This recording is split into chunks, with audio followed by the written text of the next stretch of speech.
Déjà, bonjour à tous. Je suis Juliane Bunguela. Voilà Anaïs Crisania qui est Maroto.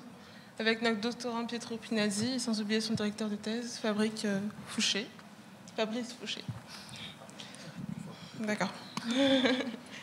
Notre sujet de départ est contrôle de l'auto-inflammation par ozone de comburant à faible valeur de cétone.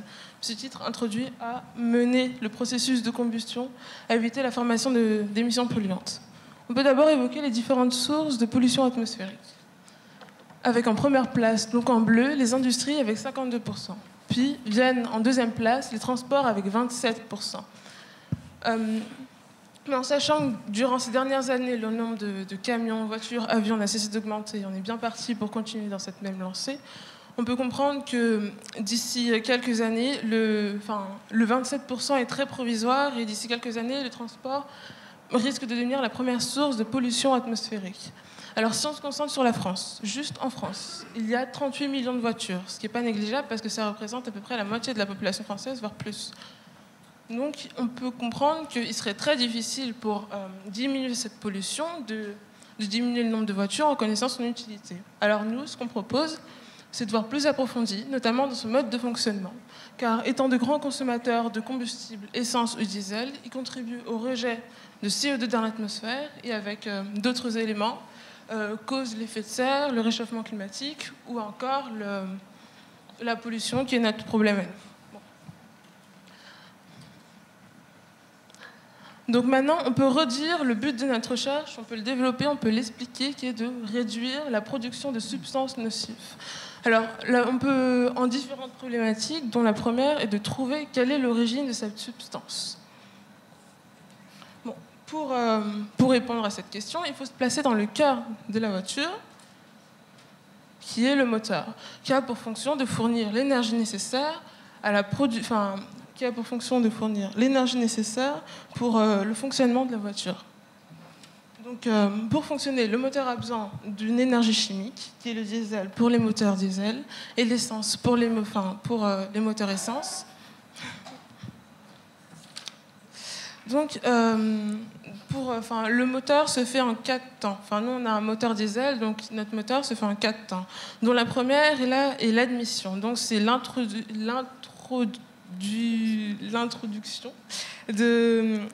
de combustible dans le cylindre, qui est en quelque sorte la pièce centrale du moteur. Donc, après, il y a compression du piston, qui est une pièce coulissante de haut en bas, qui va exercer une forte pression sur le combustible. Il y a combustion. Une fois à combustion, le piston est rejeté vers le bas, repoussé, qui est l'expansion. Puis, une fois qu'il a touché le fond du cylindre, il remonte vers le haut pour l'échappement des gaz nocifs, qui est notre souci à nous. Donc maintenant, il faut se concentrer sur la combustion en elle-même. Donc c'est une réaction chimique dans laquelle le combustible réagit avec l'air pour former deux types de produits. Donc d'un côté, les produits de combustion complète, donc qui sont l'eau, le dioxyde de carbone, le diazote et le monoxyde de carbone. Et d'un autre côté, les produits de combustion incomplète, donc qui sont l'oxyde d'azote, les particules et les hydrocarbures. Donc la combustion, c'est une réaction chimique dite exothermique, donc qui produit un dégagement de chaleur. Donc pour bien comprendre la transformation des réactifs en produits, on a ici un exemple avec le méthane et l'air au départ, qui donne après réaction du dioxyde de carbone et des molécules d'eau.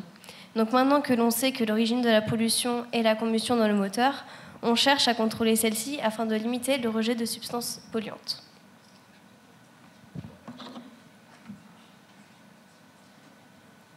Donc notamment grâce aux nombreux paramètres qui mènent à cette réaction.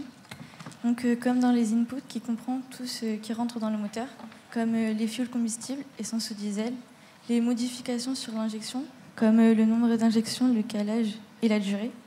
Puis il y a aussi les conditions à l'admission, avec la température, la pression, etc. Et aussi, après combustion, les inputs vont fortement influencer les outputs, donc, qui sont ceux qui en sortent, comme la performance, la consommation de combustible et la production de substances nocives. Donc, par exemple, si on change juste le paramètre pression de 2 centièmes dans les conditions à l'admission, On peut peut-être penser que les conséquences seront minimes, mais c'est faux et c'est ce qu'on va tenter de démontrer dans notre travail expérimental. Donc, on a réalisé une expérience illustrée par ces 3 documents qui nous montrent en temps réel l'évolution de la combustion dans le moteur. Donc, la première courbe que vous pouvez voir en haut à gauche nous montre la pression dans le cylindre sans avoir ajouté de combustible. Et donc la seconde en bas à gauche nous montre et révèle très bien la présence de combustion lors de l'injection par un changement radical de forme. Donc on observe que même en absence de combustion, il y a toujours une pression car les pistons sont en mouvement dans le cylindre.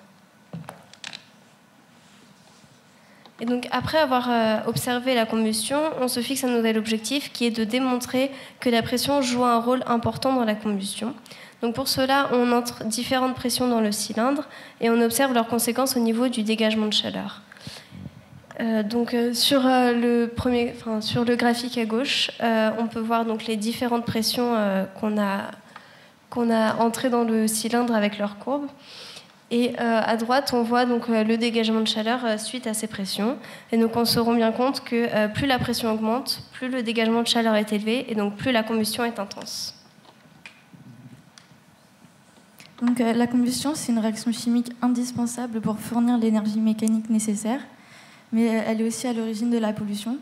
Donc, c'est un phénomène complexe, difficile à comprendre, mais comme on a pu le démontrer, elle est contrôlable par ces différents paramètres, donc, comme la pression.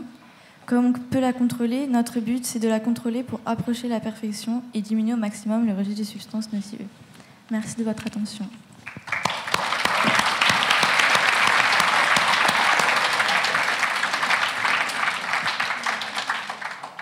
Ça va mieux?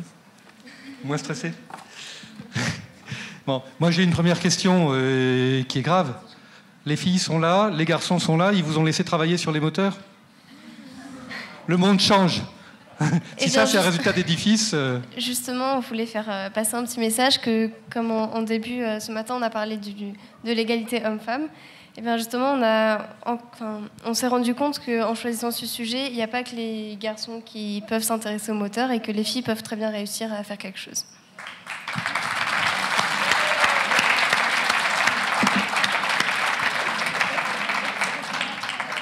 Je vais vous dire un grand secret.